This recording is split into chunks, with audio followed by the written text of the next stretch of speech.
Okay, let's continue with our lecture on mathematical physics.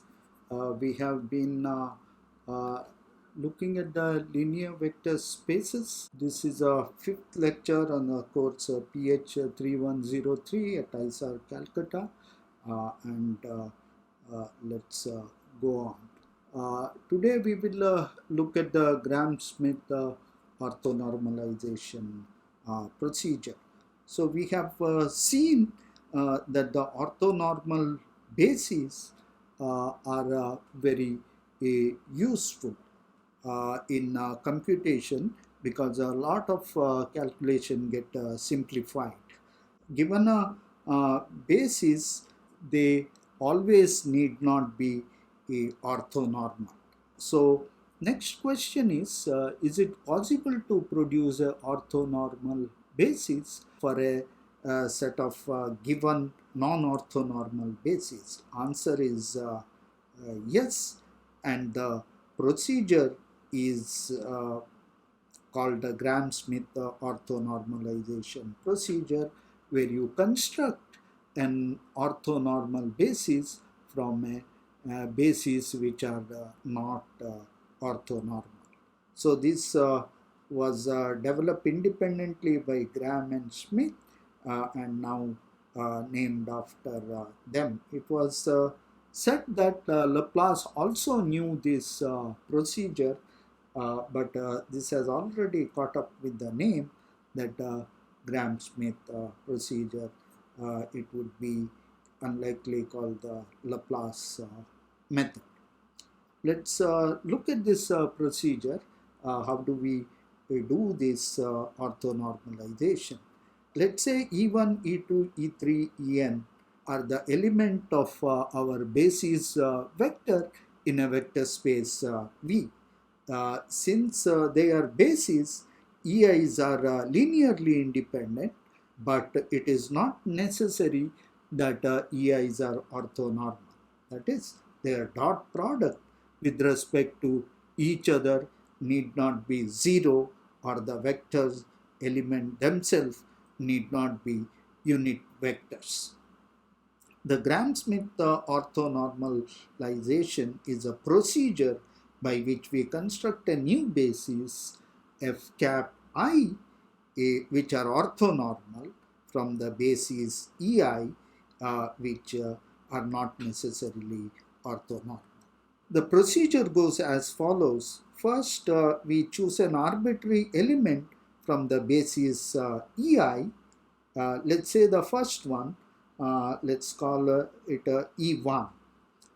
This vector forms the first element of our new basis. Since F1 is not a normal vector, you can divide it by its norm and construct a unit vector. We call it a F cap.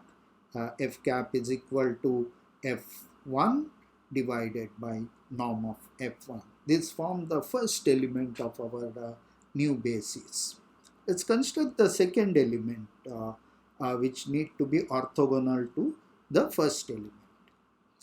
We choose one more element arbitrary from the basis EI.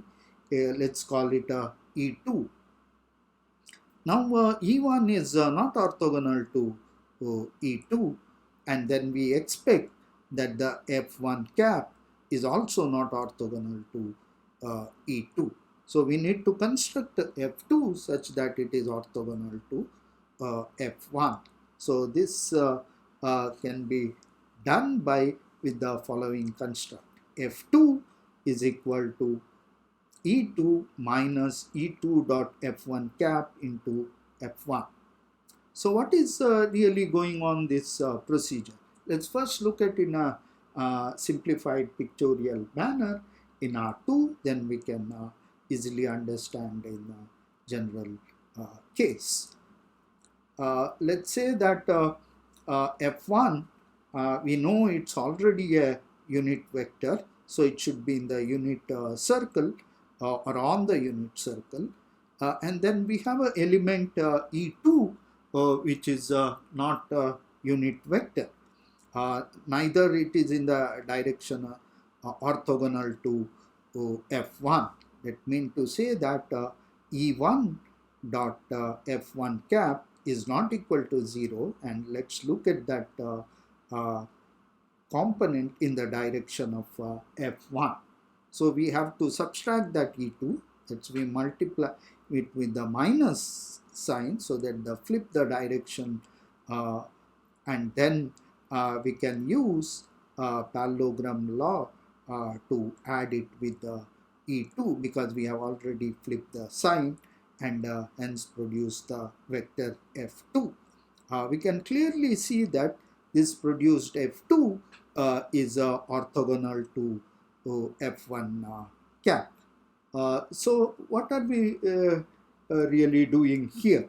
Let's look at it more carefully, and it's an important procedure which are used in several places in the physics.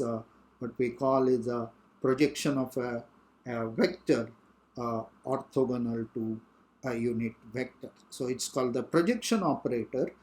So projection operator is defined for a unit vector. Let u cap be a unit vector for any arbitrary vector v, then the v perpendicular is equal to v minus v dot u cap into u cap is the component of v orthogonal to u1, and that procedure is called the taking the projection orthogonal to unit vector u. It is easy to check that u perpendicular is orthogonal to u cap. So it's a straightforward procedure by which one define an orthogonal operator which operates on any arbitrary vector and produces vector orthogonal to unit vector u. So we define our F2 is with the projection orthogonal to F1 cap. So F1 is F2 and F1 are orthogonal to each other now, and we can normalize F2 by defining F2 cap is equal to F2 by the norm of F2. So this forms the second element of our basis. Now they are orthonormal. Now we go ahead and construct the third vector.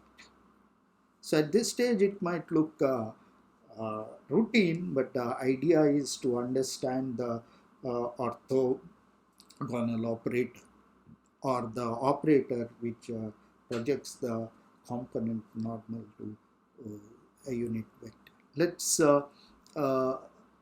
take another arbitrary vector from the collection of bases EI. So let's call it E3.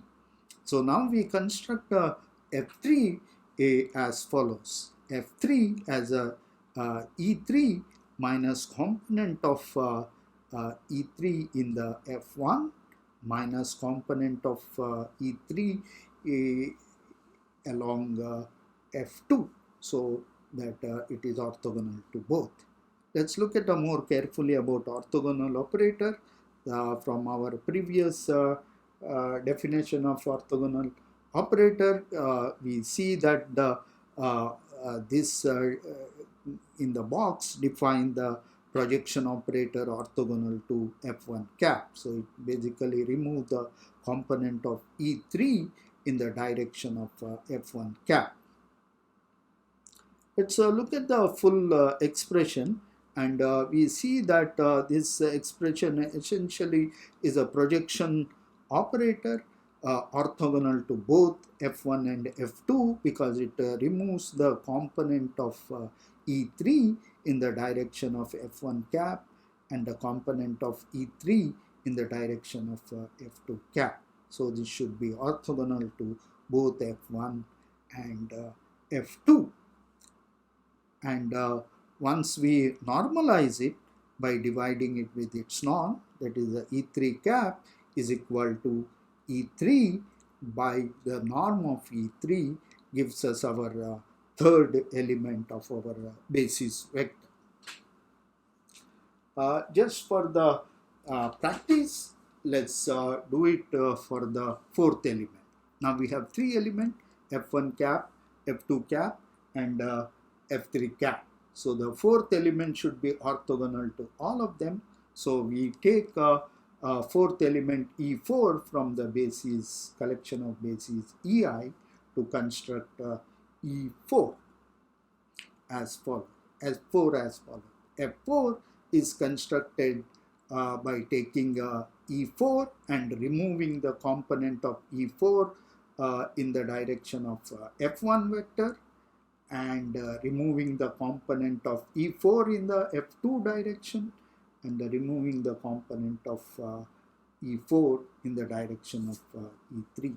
From this construction, or the projection operator orthogonal to E1, F1 cap, F2 cap, and F3 cap, F4 is naturally orthogonal to all of them. And what we have, once we normalize F4 as F4 vector divided by norm of F4, forms our fourth element. This way, we can straightforward establish a general relation. Nth vector of nth basis vector of Fn can be written from En as F minus En minus component of En in all the F cap n minus 1 direction. From the construction, it is easy to show that the Fn is orthogonal to all the F cap I for I is equal to 1 to n minus 1. So this and normalize this vector, and we construct the unit vector, and collection of all these unit vector. We do it for all the elements in EI. We complete the basis F I cap, and these are orthonormal bases. The procedure is simply called the Gram-Schmidt orthonormalization procedure. Let's take a simple example. Let's look at our example vector space R2. It is not our R2D2 beeping along the space. It is simply R2, the real 2D space. The one set of bases is given by E1 is equal to 1, 1, E2 is equal to 2 minus 1. It is easy to show that they are linearly independent. We have done this exercise earlier, and hence they form the basis element. We just need to take the linear combination of this alpha into E1 plus beta into E2 can be 0 if and only if alpha is equal to 0 and beta is equal to 0. So that is a basic condition of linearly independent vector.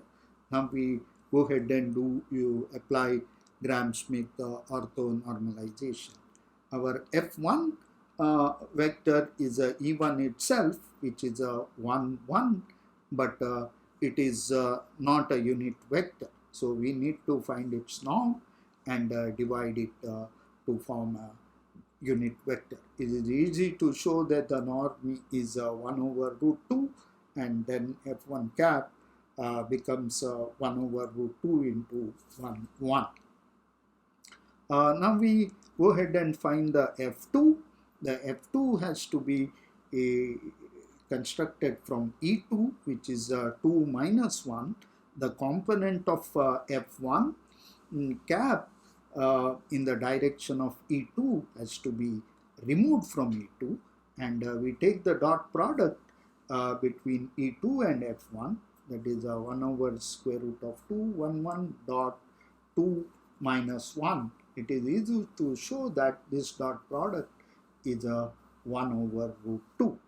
So we need to basically remove this component of E2, that is 2, 1, 1, minus the norm of the vector, that is 1 over root 2, and the unit vector, that is 1 over root 2 into 1 1.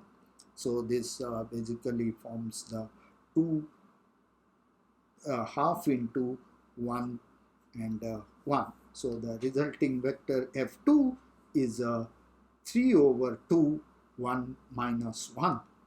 Again, this is not a unit vector, so one can simply find out the norm of this, that is square, that is 3 by 2 square plus 3 by 2 square.